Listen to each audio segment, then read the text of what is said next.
Good morning बच्चों। मैं राजेंद्र प्रसाद अपने YouTube channel orthography by Rajendra अवसर में स्वागत करता हूं। आज मैं 12वीं कक्षा की मानव भूगोल का मूल सिद्धांत के अंतर्गत एक टॉपिक है बस्तियां, जिसमें हम ग्रामीण बस्ती को चर्चा कर चुके हैं। तो आज हम नगरीय बस्ती की चर्चा करेंगे। तो नगरीय बस्ती का विकास एक नूतन परिघटना है। कुछ समय पूर्व तक बहुत ही कम बस्तियां थे, कुछ हजार से अधिक निवासी वाली थी। प्रथम नगरी लंदन बस्ती, जो नगरीय बस्ती के अंतर्गत आती है, वो 1810 ईस्वी में 10 लाख हो गई। इसी प्रकार 1838 में 175 नगर 10 लाख से अधिक जनसंख्या वाले हो गए। 1800 ईस्वी में मात्र 3% जनसंख्या नगरीय प्रदेश में निवास करती थी, जो वर्तमान में 54% हो गई है। आप लोगों का बुक में दिया गया है एक तालिका, जिसमें बताया गया है कि 1800 ईस्वी में 3%, 1850 में 6, 1900 में 14, 1850 में 30, 1982 में 37, 2001 में 48 और 2017 में 54% जनसंख्या नगरों में निवास करती है। नगरीय बस्तियों का वर्गीकरण किन किन आधारों पर किया गया है, उसको आज हम चर्चा करेंगे। तो नगरीय बस्तियों का जो आधार है, मुख्य आधार, वो जनसंख्या का आकार। इस क्रम में विश्व में अलग अलग जनसंख्या के पैमाने का प्रयोग किया गया है। तो कोलंबिया में 1500 व्यक्ति प्रति किलोमीटर घनत्व में निवास करती है, तो वो नगर कहलाएगी। उसी प्रकार पुर्तगाल में 2000, संयुक्त राज्य अमेरिका में एवं थाईलैंड में 2500, भारत में 5000, जापान में 30,000 व्यक्ति। भारत में जनसंख्या के अतिरिक्त जनसंख्या घनत्व, जो कि मैं पिछले वीडियो में भी बता चुका हूँ, 400 व्यक्ति प्रति वर्ग किलोमीटर होनी चाहिए। और 75%, कितना, 75% आबादी गैर कृषि कार्यों में संलग्न होनी चाहिए। इस प्रकार डेनमार्क, स्वीडन, फिनलैंड में 250 व्यक्ति की जनसंख्या वाले सभी क्षेत्र नगरीय क्षेत्र कहलाते हैं। आइसलैंड में नगर होने के लिए न्यूनतम जनसंख्या मात्र 300 होनी चाहिए, जबकि कनाडा में एवं वेनेजुएला में 1000 होनी चाहिए।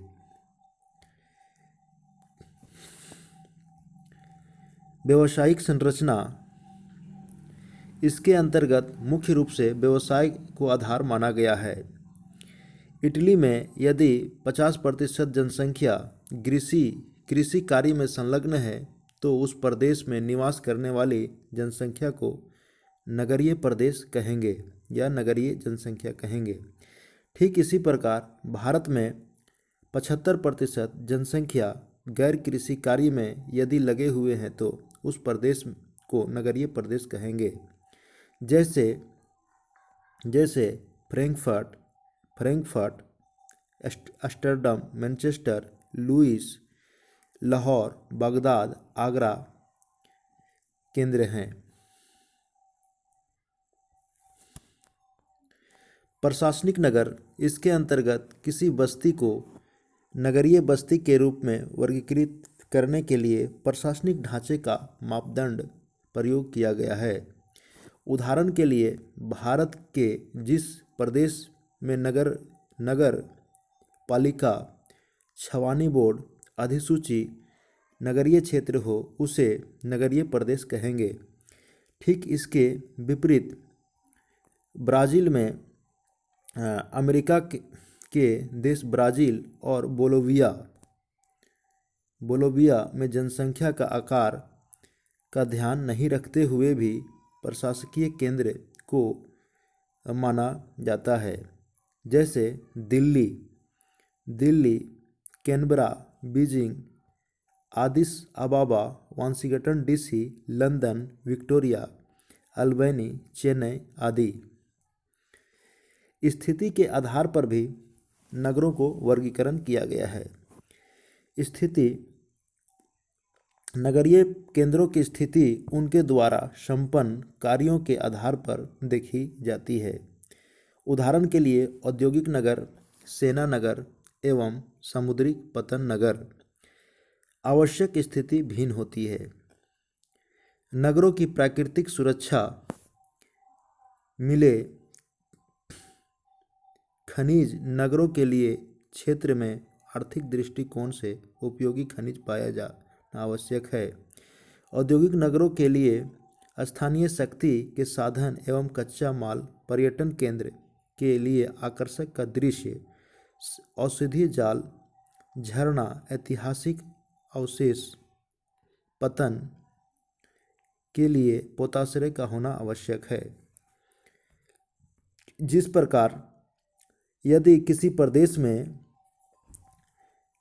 खनिज पदार्थों भरपूर मात्रा में पाया जाएगा तो उस प्रदेश में खनिज से संबंधित क्रियाकलाप विकसित होगा और उस प्रदेश में जनसंख्या का घनत्व अधिक होगा। नगरीय क्षेत्र के कार्य के आधार पर इसके अंतर्गत मुख्य रूप से इसको करना है कार्य के आधार पर। इसके अंतर्गत मुख्य रूप से मानव के द्वारा किए जाने वाले कार्य को आधार माना जाता है, जिसमें मुख्य रूप से प्रशासन, व्यापार, उद्योग, सुरक्षा एवं धार्मिक का विशेष योगदान होता है। उदाहरण के लिए मनोरंजन के साधन, यातायात, खनन, निर्माण, आवासीय तथा सबसे नवीन सूचना प्रौद्योगिकी आते हैं। सांस्कृतिक नगर, इसके अंतर्गत वैसे नगरों को शामिल किया जाता है जिसके अंदर खास रूप से धार्मिक जैसे Jerusalem, Mecca Medina, Jagannathpuri, Banaras इत्यादि। नगरों की आकृति के आधार पर वर्गीकरण। इसके अंतर्गत मुख्य रूप से रेखीय, वर्गाकार, ताराकार और अर्धचंद्राकार। भारत के इसमें एक बात है, पूछा जाएगा कि भारत के नियोजित शहर, सबसे पहला नियोजित शहर कौन है? तो बच्चों चंडीगढ़ होगा। इसी प्रकार कैनबरा भी है। आदिस अबाबा का अर्थार्थ होता है नवीन पुष्प। आदिस का अर्थार्थ नवीन और अबाबा का अर्थ पुष्प। इथोपिया की राजधानी कहाँ? इथोपिया की राजधानी आदिस अबाबा, जैसे कि इसके नाम से ही विदित होता है, एक नया नगर जिसकी स्थापना 1878 में हुई। संपूर्ण नगर पर्वतीय घाटी स्थलाकृतियों पर स्थित है। सड़कों का प्रारूप स्थानीय धरातल से प्रभावित होता है। राजकीय मुख्यालय प्लाजा अरात एवं आर्मस्टेड किलों के चारों ओर सड़कें जाती है। मार्कोट में एक बहुत विकसित बाजार है जिसके विषय में मान्यता है कि उत्तर में काहिरा जोहान्सबर्ग के बीच सबसे बड़ा बाजार आदिस अबाबा, जहां बहुशाखीय विश्वविद्यालय, चिकित्सा महाविद्यालय एवं कई अच्छे विद्यालय होने की वजह से शिक्षा का महत्वपूर्ण केंद्र है। कैनबरा अमेरिकन वास्तुविद वाल्टर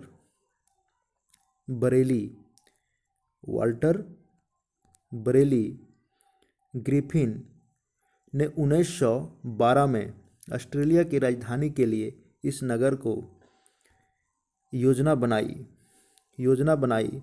भूदृश्य की प्राकृतिक आकृतियों को ध्यान में रखते हुए लगभग 25,000 निवासियों को रहने के लिए इस उद्यान नगर की कल्पना की।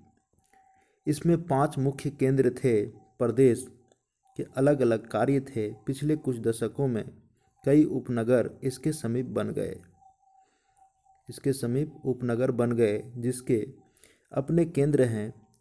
नगर में बहुत खुले क्षेत्र हैं और कई उद्यान तथा पार्क हैं। नगरीय बस्ती के प्रकार। अब देखेंगे नगरीय बस्ती के प्रकार। तो नगर, तो पहला होता है नगर, दूसरा शहर और तीसरा सनगर। तो इसको हम बारी बारी से थोड़ा डिटेल में देखेंगे। नगर किसे कहेंगे, ये सारी बातों को। नगर की कल्पना ग्राम के संदर्भ में आसानी से समझा जा सकता है। केवल जनसंख्या का आकार ही मापदंड नहीं होता। नगरों एवं ग्रामों के कार्य की विषमता सदैव स्पष्ट नहीं होती, परंतु कुछ विशेष कार्य जैसे निर्माण, खुदरा, थोक व्यापार एवं व्यावसायिक सेवाएं नगरों में विद्यमान होती है एवं नगरीय प्रदेश कहलाते हैं। यहाँ पे थोड़ा सुधार लीजिएगा, प्रदेश। शहर, यह अग्रणी नगर है। यह क्या है, आने वाले समय में नगर का निर्माण होगा। शहर को लेविस मम्फोर्ड ने अपने शब्दों में परिभाषित किया है। वास्तव में शहर उच्च एवं अधिक जटिल प्रकार की सहकारी जीवन का भौतिक स्वरूप है। उनके द्वारा, लुईस मम्फोर्ड के द्वारा एक डिफिनेशन दिया गया है शहर के संदर्भ में। ये डिफिनेशन दिया जाएगा और प्रश्न में पूछा जा सकता है कि यह कोटेशन किसके द्वारा दिया गया है। तो शहर नगरों से बड़े होते हैं। इसकी विशेषता है, शहर नगरों से बड़ी होती है एवं इसकी आर्थिक कार्य भी अधिक होते हैं। यहाँ पर मुख्य वित्तीय संस्थान, प्रादेशिक प्रशासन कार्यालय एवं यातायात के केंद्र होते हैं। इनकी जनसंख्या 10 लाख से अधिक होती है, तब इन्हें मिलियन सिटी कहा जाता है। सनगर, इस शब्दावली का प्रयोग सर्वप्रथम 1915 में पैट्रिक गेडियस ने किया था। आप लोग से पूछा जाएगा ऑब्जेक्टिव क्वेश्चन में कि सनगर शब्द का रचना सर्वप्रथम किसने किया, तो उत्तर होगा पैट्रिक गेडियस। कब, 1915 में। यह विशाल विकसित नगरीय क्षेत्र होते हैं जो मूलतः अलग अलग नगरों या शहरों के आपस में मिल जाने से एक विशाल नगरीय क्षेत्र का विकास होता है। जैसे greater London, Manchester, Chicago, Tokyo अच्छे उदाहरण है। इसमें बताया जा रहा है, जैसे आप समझिएगा, एक यहाँ मान लिया जाए एक नगर है, एक यहाँ नगर है, एक यहाँ नगर है, एक यहाँ, ये छोटे छोटे शहर है बाहर की ओर, ये शहर है। ये सारे जब जनसंख्या का वृद्धि चारों दिशा में होती है, जिसके कारण ये सारे के सारे एक बड़ा मिलियन सिटी की रचना करती है। मिलियन सिटी में, विश्व में मिलियन सिटी की संख्या पहले की अपेक्षा निरंतर बढ़ रही है। 1800 ईस्वी में लंदन इस श्रेणी में आया था। सबसे पहले मिलियन सिटी लंदन था। इसके बाद 1850 में पेरिस, 1807 में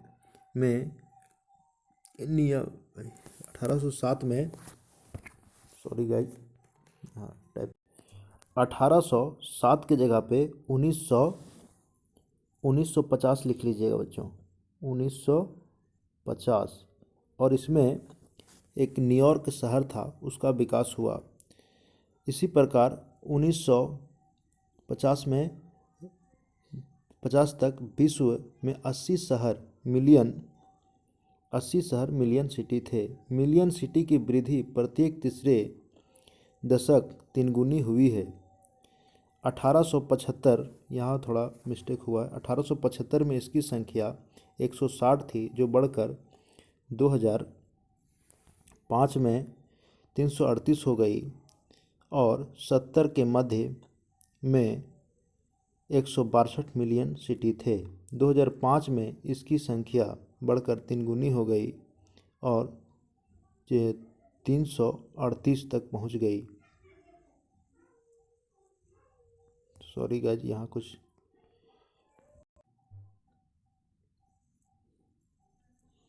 इसी प्रकार के प्रश्न 12वीं कक्षा के साथ साथ अन्य प्रतियोगी परीक्षाओं में पूछे जाते हैं।